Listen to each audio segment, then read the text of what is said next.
Down by the bay.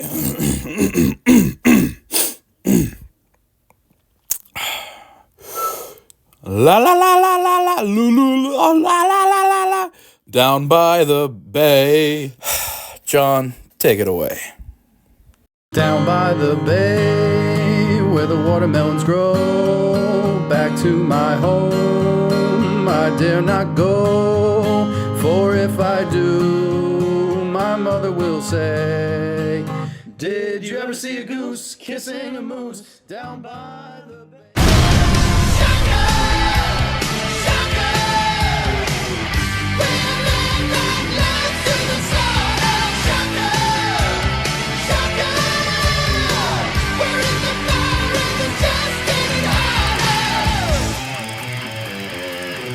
Hello there, how you guys doing? This is the Explorer of Horror here. Welcome back to some more reviews. And as you guys can tell, I'm very excited because today I get to review my boy, my bro, my brother from another mother, the pajama pants player, the best in the world, the legend himself, John motherfucking Grande's film, his short film, Down by the Bay. I'm still working on the tone and everything, but welcome to my review on John Grande's 2023 short film, Down by the Bay. Now, it's actually really cool that John Grande was able to go out there and make this film. I remember years ago, me and him talking, and him telling me about how much he wanted to make this film, and just the script he had written, and just how much passion he had for the project. And it's just really inspiring and awesome to see horror fans go out there and make their own movies. And I actually read a review on IMDb by Miss Carter, and she had a good point, bringing up the fact that this is a short film and not a fan film, because it really is an original concept, and it's really hard to go out there and make a film, particularly a short, and not base it off of an IP. It's easy, a lot of people out here make Star Wars shorts, they make fan films to Evil Dead and Halloween and Jason, and those films have a place in the world too. I'm not saying that they shouldn't be made, but it is very inspiring to see young filmmakers, young horror fans go out there and make these shorts, and down the line, hopefully, maybe, could get offers from the studios to make it into a feature-length film. I mean, I often think about the guy who made Lights Out. He made that short years ago. Studio saw it. They made the movie. Became a thing for a minute. And it's really cool that happened. You got so many films, whether it's Smile, which was a huge hit, which was based off of a short film. And it's just cool. It's cool that exists because, decades ago, back in the 70s, people didn't have the resources like that. A lot of films made back in the 70s, it was very hard to make movies and get them distributed. And it's very inspiring that we have the ways of YouTube and other media platforms to get these shorts on there and, get them out there and get them known. And this short film is very impressive, a very impressive debut.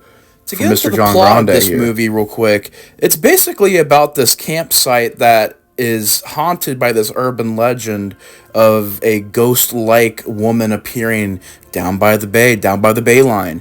And the dare is for people to spend the entire night hanging out by the bay line, by the beach line, and see if they can make it through the night. And if they make it, the urban legend's not real, but if they don't make it, then obviously something's happening here. Which leads us to our group of characters here, who are all sitting around a campfire, joking around, having a nice fun time, and one of them is dared to go, well, down by the bay.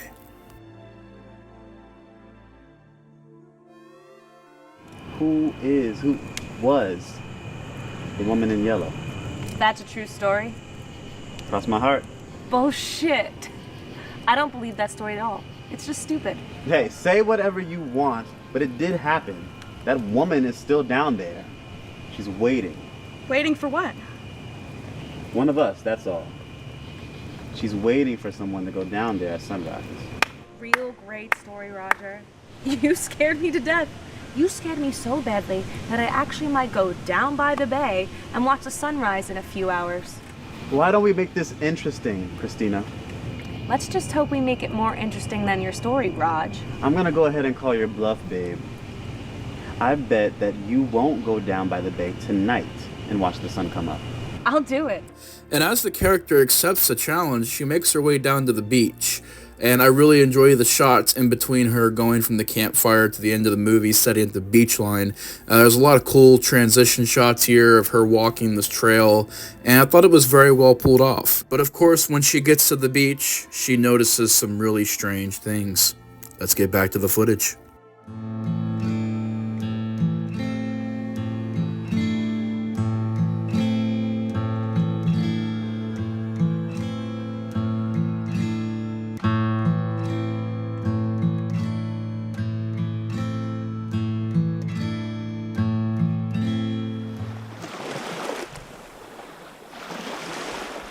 Now I guess I'll eat.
Pick something, you bitch!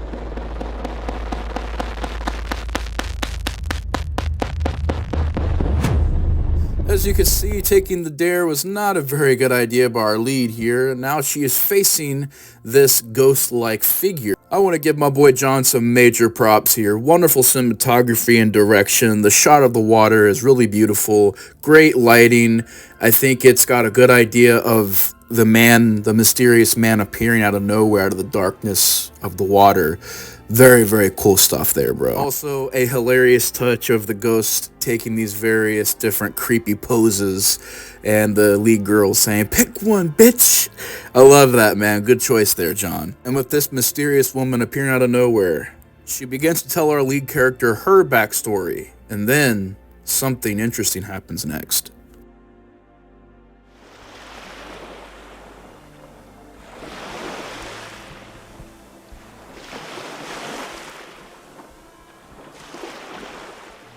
And as we can see, the fate of our lead character is that she is doomed to repeat the curse of the Bay. Really cool, ominous ending, and very creepy way to end the short. And I think it's very, very effective. And that is Down by the Bay, everyone. Very simple, sweet, short, to the point story. And let's get into my overall thoughts on Down by the Bay. Take a shot every time I've said that title in this review. Now, I think this film is very well shot and directed by John Grande. It's a great debut film for him here. I think that the acting is pretty good, and I like the idea that John Grande was able to give us enough here in the story to tell us an interesting story, a different kind of tale. I love the urban legend aspect, but I love how he didn't give us everything. Don't give us too much details, don't give us too much. Just give us enough to where we're interested and we want more. And I'm really looking forward to see if he can continue this project in any way, maybe a sequel, short, or anything like that, or perhaps one day making it into a full-length feature film. Now that'll be really cool. I think overall it's very, very well made. You can tell there's a lot of passion here. The cast did a good job. I like how John Grande really went out and found a legitimate acting cast and crew, and went out there and did it the right way, the professional way. He really worked hard on this and put a lot of effort into it, and I think he nails a lot of aspects in this short. And I think really important is, especially for making films or making shorts or anything involving trying to get projects out there for people to see, studios that see this kind of film or see these kind of projects, they're going to be really interested in something like this because it tells enough of the story to give you what the concept is, but it doesn't give everything away. And so it really leaves a lot of room for a feature-length film and a franchise potential. And so I think John Grande was very smart and intelligent in doing that. I think doing that and making a decision to where he didn't throw everything at the wall and see what stuck. He had his idea, had his vision, made it come true, and gave us enough of the story to where we were all very interested in it. And I think that's a really cool idea by John Grande to do that. I think it's a very good way to approach the film. But yeah, overall, like I said, good direction, decent acting. I think it's fairly well directed by John Grande. I think it's got some cool music. If I had any nitpicks, it would be small nitpicks that, I really don't even view as like quote unquote problems or anything like that. I mean, if I had to find one thing, it's a little nitpick, it's no big deal. If I had to find one thing to say is like a critique, I guess, even though I really can't think of any, but I do think there's a lot of times where not a lot, but there is some times where it can be kind of dark, and there were certain details that I think were kind of hard to see at times, but nothing where I was watching AVPR or anything like that. It wasn't that bad. I think Grande does a better job at lighting than those guys did.